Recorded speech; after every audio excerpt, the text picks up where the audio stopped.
근거가 부족하다고 그랬을 거예요. 모건스탠이 근거가 부족하다고 네. 한병화가 네. 한병화가 모건스탠이한테 너무 찐 웃음 아닙니까 이거? 개웃긴다 진짜. 유진투자증권 다니는 한병화가 모건스탠이한테 네. 걔는 진짜 지금 주제를 모르고 나대는 거야 진짜. 어?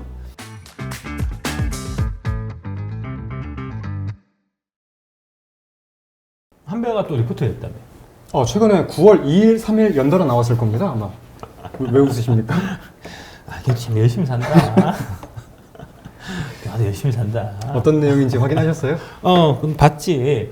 하여튼 되게 좀 뭐랄까 좀 다급함이 좀 느껴지는 좀 그런 뭐 리포트였다라고 보고. 그러니까 2일날 나온 내용이 뭐냐면은 그 유럽 쪽에 앞으로 전기차가 잘 안 팔릴 거다. 해서 이제 유럽 쪽에 전기차 안 팔리는 거를 감안해갖고 에코프로면 뭐 하여튼 뭐 그런 거겠지. 이제 다 이제 뭐 목표가 뭐 하여튼 뭐 그런 거 네. 그런 얘기를 했고. 근데 이제 9월 2일날 그 얘기하고 모건스탠에서 그날 내년에 유럽 전기차 잘 팔릴 거다 하는 리포트를 내면서 그게 월요일이었거든. 네. 월요일날 이제 뭐 에코프로 BM부터 해서 뭐 2차전지가 뭐 8% 9%씩 오르고 그 포스코프심 14%가 난리가 났잖아. 그래서 그걸 보고 그 다음날 다시 또 냈어. 모건 스탠리가 이제 뭐 그렇게 해갖고 얘기했지만 내가 보기 그건 아닌 것 같다.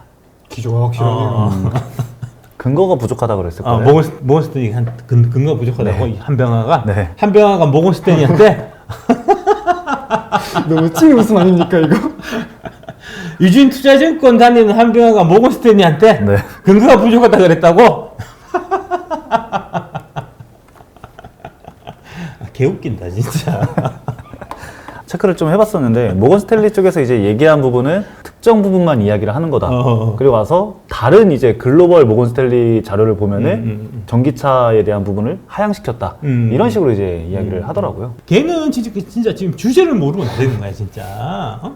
지금 에코프로 BMI도 코스닥에서 이제 뭐 시총 1등, 2등 왔다 갔다 하잖아. 지금 많이 떨어져갖고 시총이 뭐 15점 1대거든. 그러면은 이제 산업 담당 애널리스트가 원래 맞는 거고, 그 스몰캡 담당 애널리스트가 맡아야 될 이 캐파가 아니라고 사이즈가. 근데 한병화는 스몰캡 팀장이야. 그쵸. 배터리 쪽이 아니라요? 배터리 담당이 아니고 스몰캡 아. 팀장이라니까. 중소형주 팀장이라니까. 에코프로 BM 애초에 중소형주가 아니야. 저 코스닥 1등이라는 종목일 텐데. 다 지 담당이 아니라니까. 하나증권이나 뭐 이제 대신증권이나 뭐 그다음에 뭐 미래에셋증권이나 뭐 한투증권 같은 메이저 증권사에서는 절대 있을 수 없는 일이야. 유전투자증권 같은 학고방 증권사이기 때문에 가능한 일이라고 이게 이제 업무 분장도 제대로 안 돼 있어갖고. 그러니까 유전투자증권에는 2차전지 담당 애널리스트 없는 거잖아 지금. 그러니까 한병화 그러니까 연구원이 그 20개 팀이 지금 이거를 얘기한다는 거 아니야. 내가 애널리스트 출신이어서 그 웃은 거라고. 진짜. 원래 이제 대형 증권사 이제 애널리스트 리서치센터에서는 이제 유진투자증권급의 중소형 증권사 애널리스트들은 좀 알아보는 게 있거든. 이제 기업 밸류별로 이제 좀 나뉘는 건가요? 그러니까 리서치센터가 결국은 이제 증권사가 조직이 커야 그래야지 당연히 이제 리서치센터에 들어간 예산도 많고 하니까 그 리서치센터에서 이제 다양한 이제 부서가 있고 이제 큰 거잖아. 그렇겠죠. 근데 뭐 중소형 증권사 놓으면 애널리스트 몇 명 없으니까 이제 체계가 개판인 거야. 그러니까 이제 스몰캡 팀이 지금 담당할 캐파가 안 되는 거를 한병화가 막 담당해갖고 막 동네방네 막 얘기하고 다니고 지금 이러는 거라고. 그 원래 애널리스트들은 이제 이 국민연금이라든지 이런 이제 큰 대형 그 연기금이나 그 다음에 펀드들 대상으로 사실 영업을 하기 때문에. 개인들 상대로 얘기하고 하는 거 별로 안 중요해요.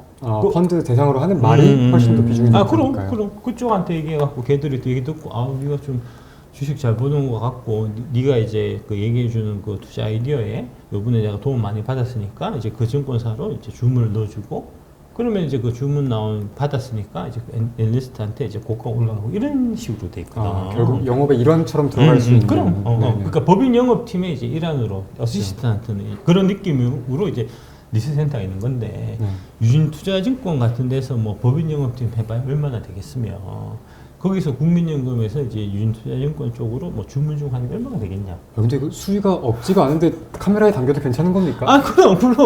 뭐 없는 얘기 하는 거 아닌데. 그러니까 여러분들이 이런 걸 좀 알아야 된다는 거지. 내막, 돌아가는 내막을. 그러니까 이제 그런데 그런 이제 지금 유진투자증권 애널리스트가 이제 모건 스탠리 애널리스트 보고 말을 깠다는 게 마치 전북대 출신이 서울대 출신을 깐 거랑 마찬가지라는 거지. 전북대를 굳이 언급하신 이유가 있나요? 아니 뭐 생각나서 그 지잡대 출신이 서울대, 그러니까 지잡대 교수가 서울대 교수한테 뭐라 얘기한 거하고 같은 거라는 거지. 지잡대 교수가 하버드대 교수 보고 제가 얘기하는 건 틀렸다 얘기하는 거 같다는 맥락이라는 거지. 누구를 믿을까는 뭐 그 각자 판단에 이제 맡기면 되겠지만, 아니 유진투자증권하고 모건스탠리하고 누구 말에 더 신빙성 있겠냐고. 그럼 그 내용에 대해서는 조금 작가님은 공감이 안 되시는 부분들도 좀 있으셨겠네요. 그렇지. 지금 이제 그 한병 같은 경우가 이제 유럽의 내년 성장률을 대략 한 10% 정도로 이제 보는 것 같더라고. 24년도 떨어뜨리고 25년도도 하향 조정했는데 그에 비해서 지금 이제 나오겠지만 월요일에 나왔던 모건 스탠리 보고서에는 25년에 전기차 판매량이 최대 41% 증가할 거다라고 보도했다는 거고. 뭐 그거에 대해서 뭐 한병화가 이제 나는 생각이 달라 얘기할 수 있지. 그럼요. 그럼 그거 이제 언론이 자유니까. 뭐 하지만 이제 한병화의 말을 믿을지 모건 스탠리 말을 믿을지는 이제 여러분들이 이제 각자 판단해서 이제 믿으시면 될 일이고, 한병화가 그 리포트에 보면은 독일 쪽에 지금 이렇게 판매가 계속 부진한 거에 대해서 이제 얘기를 하면서 이렇게 판매가 부진한 걸 보니까 앞으로 계속 부진할 것이다 이런 얘기를 하고, 그러면서 이제 폭스바겐에서 이제 또 그 요번에 이제 전기차 공장 이제 폐쇄하고 뭐 이런 얘기 이제 그런 것도 이제 같이 좀 유럽에서 전기차 흐름이 둔화되고 있는 이제 좀 그런 증거로 얘기했는데, 근데 이제 이 기사를 자세히 보면 그렇지 않아요. 어떻게 해서 기사 한번 자세히 한번 보자고. 아시아경제 독일 정부 폭스바겐 구하기 전기차 보조금 부활해서 이제 오수연 기자님이 9월 5일 날 쓴 기사고, 여기 보면 내용이 자세히 나와요. 보면 독일 최대 자동차 업체 폭스바겐이 공장 폐쇄와 인력 구조 조정 계획을 발표한 지 이틀 만에 독일 정부가 전기차 보조금을 되살리기로 했다는 거야. 그렇죠. 그러니까 전기차가 지금 독일이 유럽에서 이제 전기차가 가장 많이 파는 시장이었는데 독일에서 안 팔리니까 유럽이 올 상반기에 부진했던 거야. 그래서 이제 뭐 삼성 SDI나 그 다음에 이제 특히 삼성 SDI가 직격타격 받았겠지. BMW 쪽 들어간 물량이 많으니까 에코프로비엠도 관련 있고, 그래서 그렇죠. 이제 공장 가동률이 떨어진 건데 LG에서도 마찬가지고. 근데 이제 그렇게 해서 계속해서 좀 안 좋으니까 폭스바겐이 이제 독일 정부를 상대로 해서 사실 좀 협박한 거야. 정부를 상대로. 정부를 상대로. 현대차 정도가 되면 정부 상대로 협박할 수가 있어요, 우리나라에도. 그래서 이제 이 폭스바겐을 믿죠. 독일에 한 공장 10개가 있어요. 그 중에 내가 한 개를 폐쇄하겠다.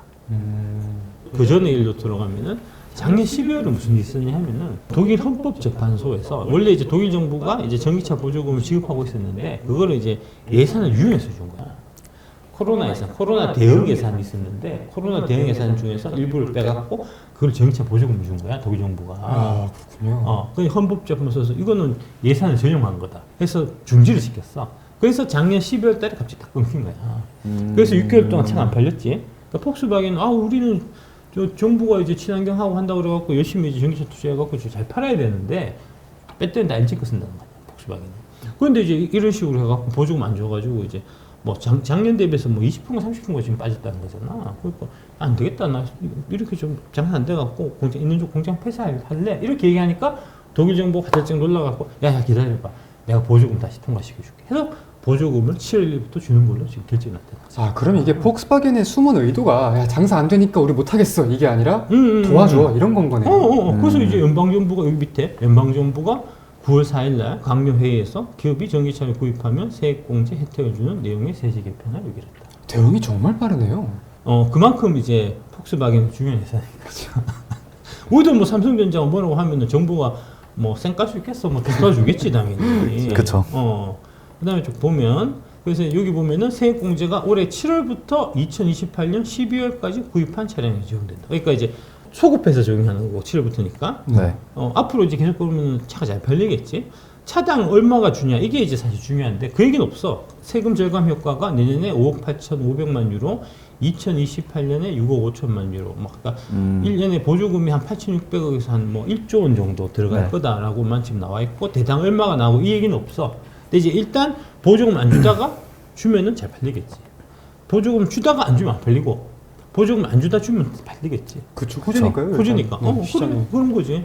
그 다음에 요 얘기 나오잖아, 그지? 지난 11월 달에 헌법재판소의 예산안 위원 결정으로 전기차 보조금을 폐지가 된 거고, 이후에 전기차 수요가 급감해서 작년 8월 대비하고 68.8% 줄었다네.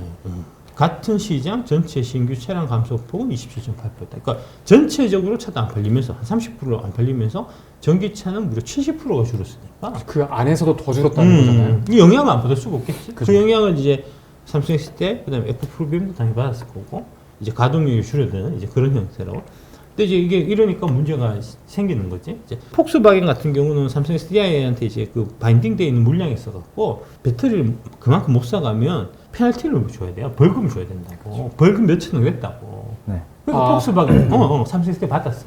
그 폭스바겐 빡치잖아.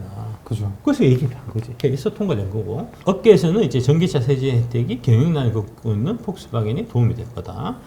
앞서 지난 2일 폭스바겐은 경영 악화로 독일 내 공장 최소 2곳을 폐쇄하고 2029년까지 독일에서 일자리를 감원하지 않겠다는 1994년 고용 안정 협약이라는 게 있었다는데, 해지하겠다며 대규모 구조조정을 얘기했다. 협박이네요. 협박하고 이틀 만에 들어줬다. 여기 나오지만 이제 폭스바겐이 독일에서 공장 10개가 있는 거야. 그렇죠. 10개 중에서 2개 문 닫으면 2만 명이 직장을 잃을 것으로 추산했다. 이게 가만히 있을 수 없는 거지. 독일은 특히 이제 노동자들이 파워가 세니까. 그렇죠. 쭉 그렇고. 그 다음에 이게 사실은 엄포에 가까운 이유가 뭐냐 하면은 이 사회에 노동이사가 있고 경영이사가 있어갖고 이런 이제 공장을 폐쇄하고 직원을 부조정하고 하는 거는 노동자의 승인을 듣게 가능하거든. 그러니까 폭스바겐 경영진에서 그냥 발표한다고 해서 되는 게 아니야. 노조가 승인해줘야 된다. 당연히 승인 안 해주겠지. 그러니까 이제 뭐 그런 거는 여기 나오는 밑에 1960년에 이른바 이제 폭스바겐법을 제정해서 주주총회 의결 정족수를 의결권의 80% 높이고 주주가 행사할 수 있는 의결권을 최대 20%로 제한했다. 리더 작센주는 지분 20.2%를 보유해 거부권을 행사할 수 있다. 그러니까 리더 작센주에서 이제 폭스바겐이 공장 폐쇄하겠어라고 했을 때 20.2%가 있기 때문에 안 돼! 이러면 폐쇄 못 한다는 거야, 어차피. 거부권을 행사할 수 있다. 공장을 폐쇄할 생각이 있어서 얘기한 게 아니고, 공장을 폐쇄한다고 이제 협박을 하고 대신에 보조금을 받아내기 위해서 얘기를 한 거고, 보조금을 준 거고, 그러면은 배터리한테 좋은 거잖아. 그죠. 그 좋은 건데 왜 한편 그러냐고. 그럼 이렇게 나오기 때문에 아까 그 저기 모건 스탠리에서 내년에 이거 40% 잘하면 40% 성장할 수 있겠네라고 얘기했다는 거 아니야. 그렇죠. 보조금이 나오면서. 그래. 그래. 이제 그런 내용들을 얘기야. 해석하는 깊이의 차이가 좀 있다 이렇게 볼 수. 근데 사실 이제 어려운 내용들보다 개인 투자자분들이 가장 궁금한 건 아마 이런 부분일 거예요. 이제 한병호 연구원님께서 유럽 완성차 업체들의 전기차 배터리 역내 투자 계획들이 지연되고 있고, 전일 이런 내용들을 가지고 주가가 급등했지만 과도한 기대감 반영이라고 판단을 한다. 그럼 이런 부분에 대해서도 다 틀린 말이라고 해석을 해야 되는 걸까요? 여기서 계속해서 올라가면은 이제 공매도 친 사모펀드들이 이제 심각한 타격이 우려된다 이런 얘기겠지. 아예 다르게 해석을 해야 되는 건가요? 알겠습니다. 그러니까 급하게 내잖아. 급하게 낼 필요가 없어. 왜 이렇게 급하게 내? 연일 나왔으니까 2일, 3일. 아니 2일 내고 3일 낼 이유가 없어. 2일 내고 났는데 2일 올라갔고 3일 부랴부랴 이거를 잠재워 얘기해갖고 냈고. 그냥 무슨 일 있었지? 임광현이 2시 34분에 그 얘기를 한 거야. 그때를 기점에서 떨어진 거야. 이게 짜고 한 거 아닐까? 난 짜고 했다고 봐. 이거 그러니까 조사해야 된다니까. 금감원 이런 거를 다 조사해야 된다니까. 미국의 SEC는 다 조사한다고. 이런 식으로 연결해서 서로 이제 뭐 카톡 주고받고 전화 주고 해서 네 이거 해줘 하면 같이 이렇게 이제 톱니바퀴처럼 굴러가면서 여론 조작하고, 그게 이제 주가에 영향을 미치고 하는 것들을 SEC는 다 단속한다고. 우린 단속 안 하잖아. 한국은 왜 안 합니까? 금감원 나오면 이제 다 그쪽에 취직하고 하니까. 금감원도 그럼 한 번씩 작가님 방송을 보겠네요.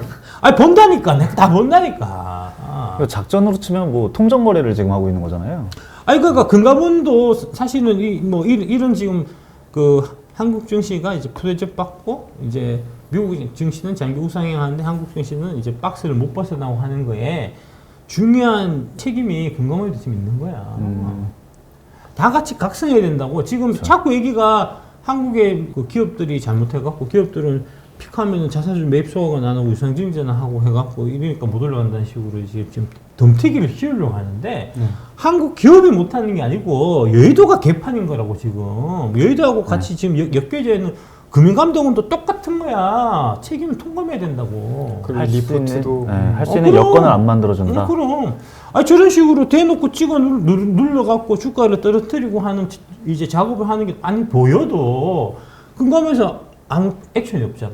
그러니까 이제 개인 투자는 어떻게 생각했어? 아 내가 이거 진짜 좋은 주식이라고 생각해서 고프레임 갖고 장기 투자하려고 내가 갖고 있는데 제가 계속 이제 올라쳐갖고 주가 떨어뜨리고 의도적으로 15만 드들이 만들었잖아. 만든 거 보고 야 진짜 내가 뭐 한 개미의 힘으로서 여기 저항해갖고 한다는 거는 야 역부족이다. 아 지금 이제 인강연원도 이제 ISA 미국 주식 비과세도 해준다고 하고 하니 그래 나도 이제 탈조선인가? 탈조선해서 미장 가야 돼. 그래서 간다는 거 아니야. 미장 지금 작년 대비하고 지금 몇 조가 지금 미장이 늘었냐면 20조가 넘어요. 20조가 넘는다니까. 잠깐 그러면은 그 반대로 이 한병화 연구원님이 이제 배터리를 사고 싶다면 이라는 이야기를 했어요. 어떤 얘기를 했냐면은 미국 시장에서 이제 모멘텀이 있는 기업 그리고 신규 아이템이면서 절대 시총이 작은 업체를 추천하고 있는 것 같은데 작가님 의견은 어떠십니까? 계기는 무시해. 그러니까 쟤는 원래 스몰캡이잖아. 네. 그지? 사실 막 에코프로비움 이런 거랑은 되게 좀 상반되는. 그러니까 쟤는 에코프로비움에 대해서 말하면 안 된다고. 스몰캡이라서 상하 프로테크 같은 건 얘기해야 된다고. 상하 프로테크 계속 밀었잖아. 상하 프로테크 그다음에 이제 뭐 CS윈드 이런 거 당구는 CS윈드는 항상 나오는 거였으니까. 그러니까 원래 우리 애널리스트 업계에서는 스몰캡 애들 안 쳐줘. 안 끼워준다고. 겸상 안 한다고 걔들하고는. 저한테 화내지 마시고. 업종 담당 애널리스트들은 그 스몰캡 담당 애널리스트 애들하고 겸상 안 한단 말이야. 그 레벨이 다른 거야. 우리는 메이저고 업종 담당은 메이저고 스몰캡 담당은 마이너라고. 마이너하고는 말을 안 섞는다고 우리는. 그러면은 개인 투자자들이 봤을 때도 신경 쓰지 마라 이렇게 말씀을 하실 수 있는 내용인 거죠. 그렇지. 그러니까 웃기는 거야 지금 이거는 진짜 웃기는 거라고. 웃기는 짓을 해도 금감원이 지금 당연히 이거를 제지를 해야 되는데 제지를 안 하고 있는 거라고. 이게 금감원이 업무유기 하고 있는 거라고 이거는. 알겠습니다. 그러면은 유럽 시장 관련해서 뭐 이제 리포트 내용 너무 걱정하실 필요 없다라고 작가님 말씀 정리하면서 오늘 내용 마치겠습니다. 감사합니다. 감사합니다.